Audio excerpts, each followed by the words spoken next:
Visiteurs du site 360, bienvenue dans un nouveau grand format. Vous l'aurez remarqué, nous sommes aujourd'hui dans un plateau assez particulier. Ici, s'est tenu un symposium réunissant l'ensemble des acteurs du monde agricole pour discuter, entre autres, du financement de Génération Green 2020-2030, la vision stratégique du secteur agricole.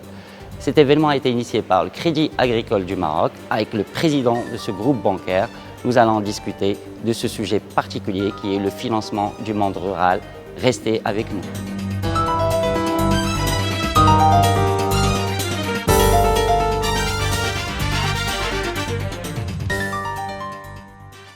Tarek Sijilmessi, président du directoire du groupe Crédit Agricole du Maroc. Merci de poursuivre cette longue journée de débat avec nous.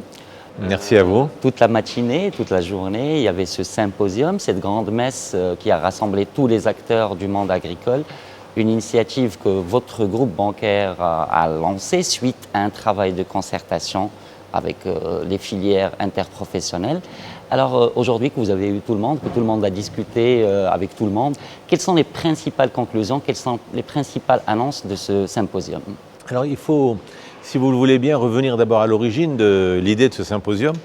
En fait, nous avons l'habitude d'être en contact permanent avec les filières agricoles. Sauf que l'année dernière était un peu particulière. On a enchaîné directement, ou bien je dirais même peut-être à cheval, avec la sécheresse, sur l'épidémie du Covid. Ce qui fait qu'à un moment donné, entre le confinement, les effets de la sécheresse, les difficultés, etc., on a un peu perdu le contact. Tout le monde était préoccupé aux mesures sanitaires, au télétravail, etc.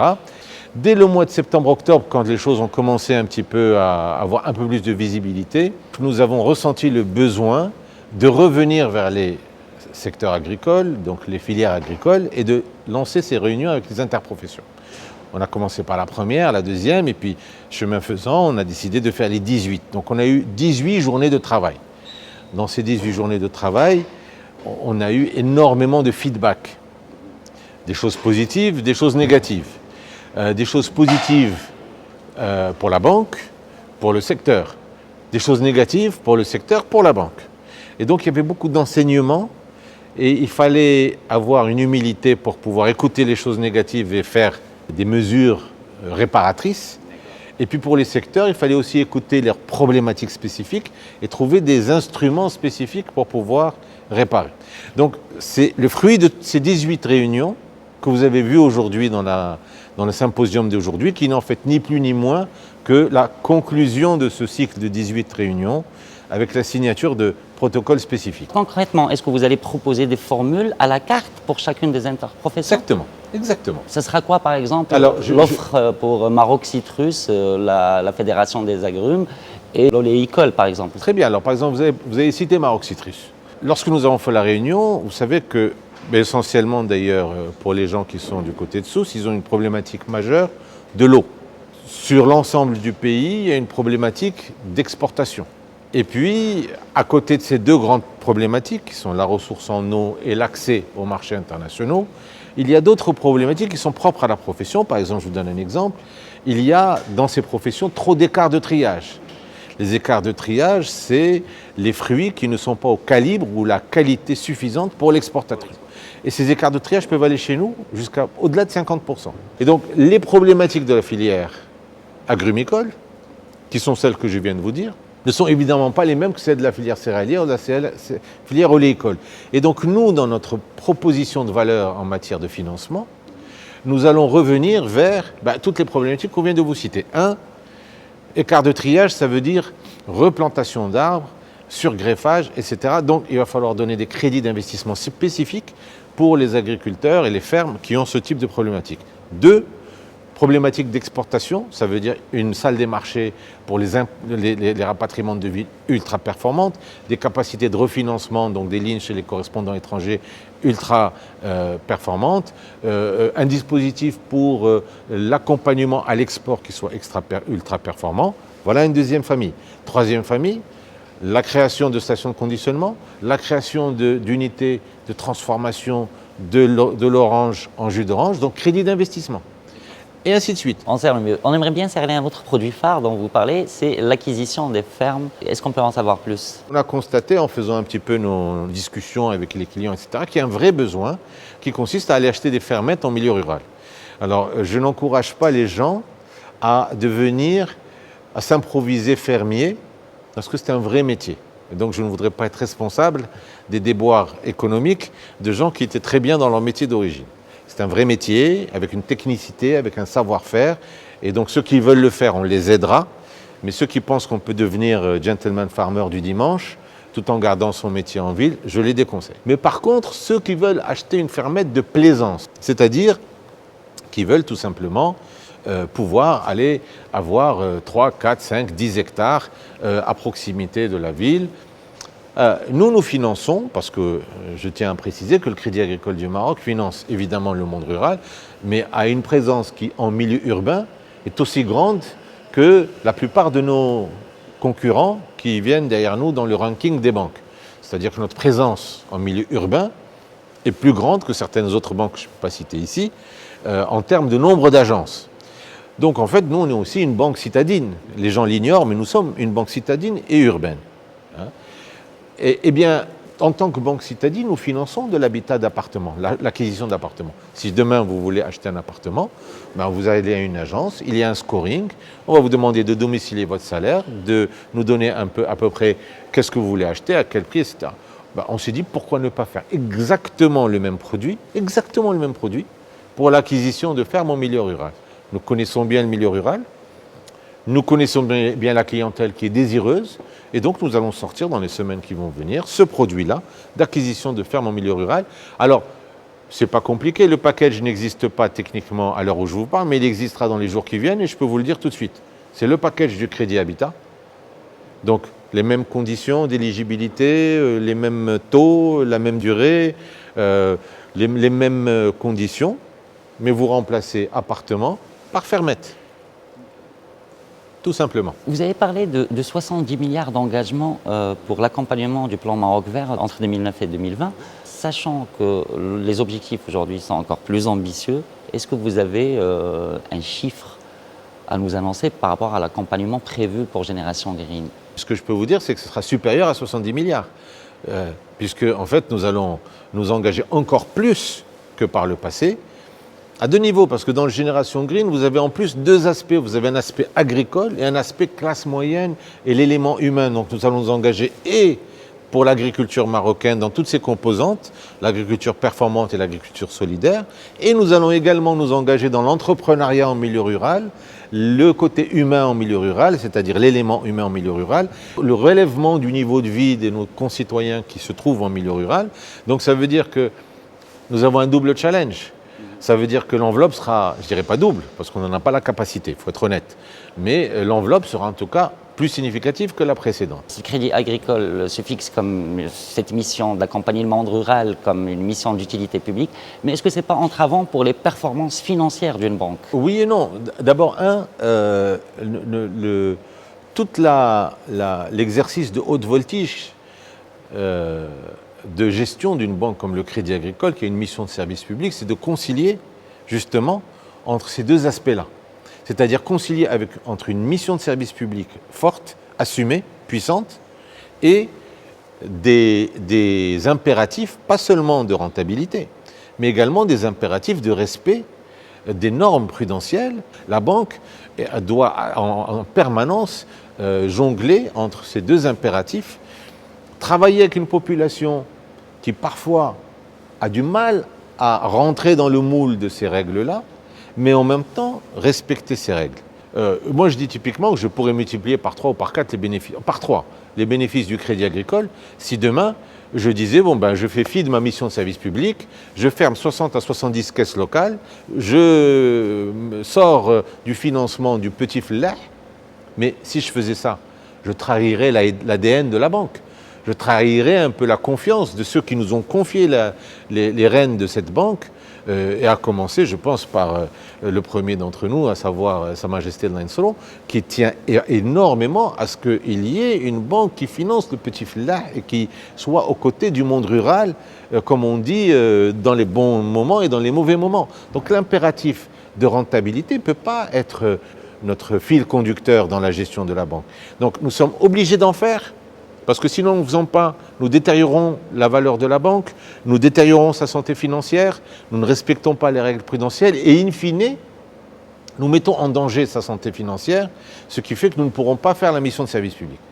Donc il ne faut pas en faire trop, il ne faut pas en faire pas assez. Encore une fois, exercice de haute voltige. D'accord. En tout cas, pour le moment, les indicateurs d'activité, en tout cas pour l'année 2020 du groupe Crédit Agricole du Maroc, sont tous au vert.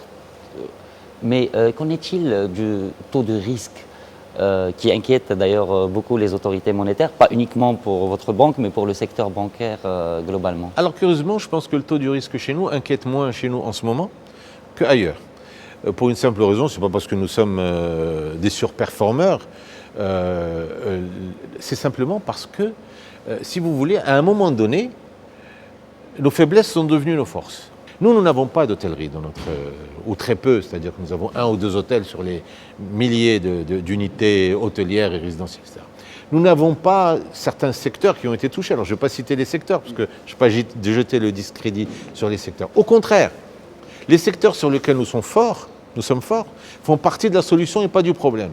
C'est-à-dire que nous sommes sur l'agriculture, sur l'agroalimentaire. Donc c'est 2 secteurs qui ont contribué, 1, à la sécurité alimentaire du pays pendant cette crise, et 2, aux entrées en devises du pays à travers l'exportation pendant cette crise. Les 2 secteurs qui ont continué à se porter bien pendant cette crise ont été les secteurs où nous avons notre core business. Le portefeuille du Crédit Agricole du Maroc, dont certaines surconcentrations sur l'agriculture, etc., pouvaient être notre faiblesse à un moment donné, ben là, dans cette circonstance actuelle, sont plutôt une force. Maintenant, attention, il y a un effet d'entraînement.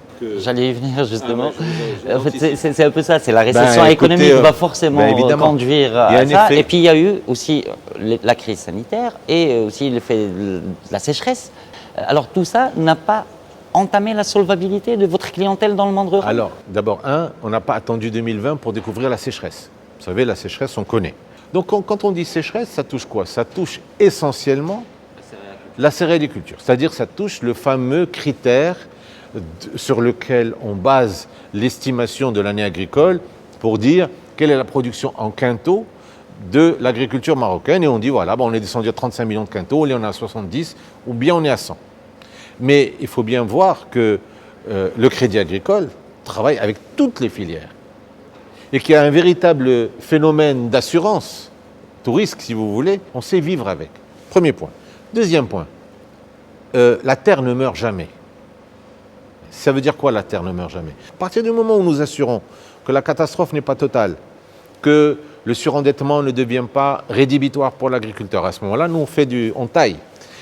Que la capacité de l'agriculteur à redémarrer la saison prochaine est toujours là. C'est-à-dire qu'à ce moment-là, on revient, d'accord, à la charge avec l'agriculteur pour lui donner une chance de redémarrer. À partir du moment où on fait bien notre travail et qu'on s'assure que le gars n'est pas condamné à laisser tomber sa terre et aller faire l'exode soit vers la ville, soit vers l'étranger, dans les conditions que vous connaissez, en créant des bidonvilles, en créant de l'immigration clandestine, etc., il suffit qu'il repleuve, comme cette année, moi je peux vous le dire.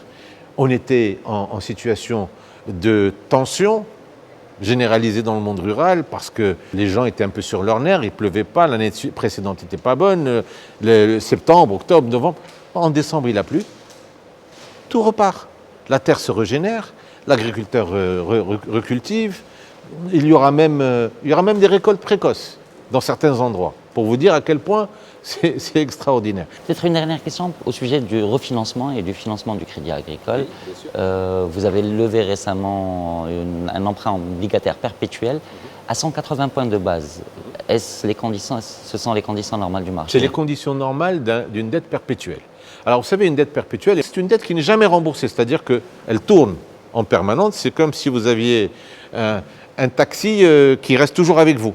Et donc elle est toujours plus chère.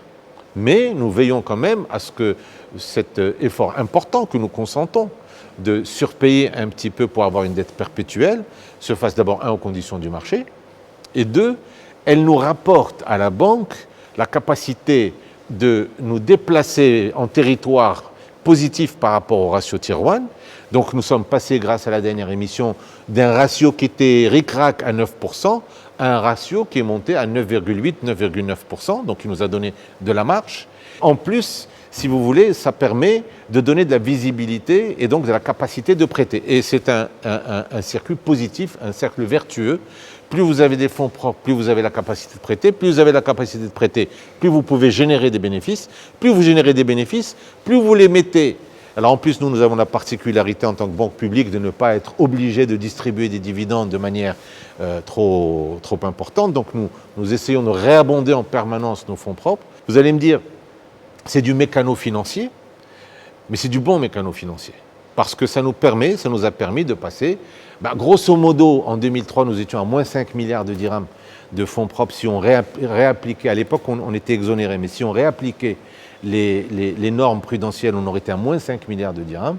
Eh bien, aujourd'hui, nous sommes à plus 12 milliards et demi de dirhams de fonds propres et quasi-fonds propres, en incorporant les dettes subordonnées. Donc, si vous voulez, grand écart qui s'est fait sur ces années. Et ceci, pendant la même période, en faisant des abandons de créances au profit des petits agriculteurs qui est de l'ordre de 9 milliards de dirhams. Si je les rajoutais aux 12, je serais à 20 milliards de dirhams. Donc, ceci n'exonère pas de l'obligation que doivent avoir les actionnaires de temps en temps faire des augmentations de capital, de l'obligation pour nous de faire des résultats positifs, de notre obligation sacrée de respecter les règles prudentielles et de ne pas mettre en danger, si vous voulez, la santé financière de la banque. Mais en même temps, quand vous voyez le discours que je tiens ici et ailleurs sur la nécessité d'être au quai du petit Flah, que nous ayons nous la préoccupation de dire attention, on doit le financer, on doit gagner avec lui, mais il ne faut pas qu'il quitte sa ferme pour qu'il n'aille pas faire d'exode. Donc vous dites, une banque qui se dit ma préoccupation principale, c'est de lutter contre l'exode rural, alors mettez-moi l'exode rural dans les normes prudentielles et expliquez-moi comment ça marche.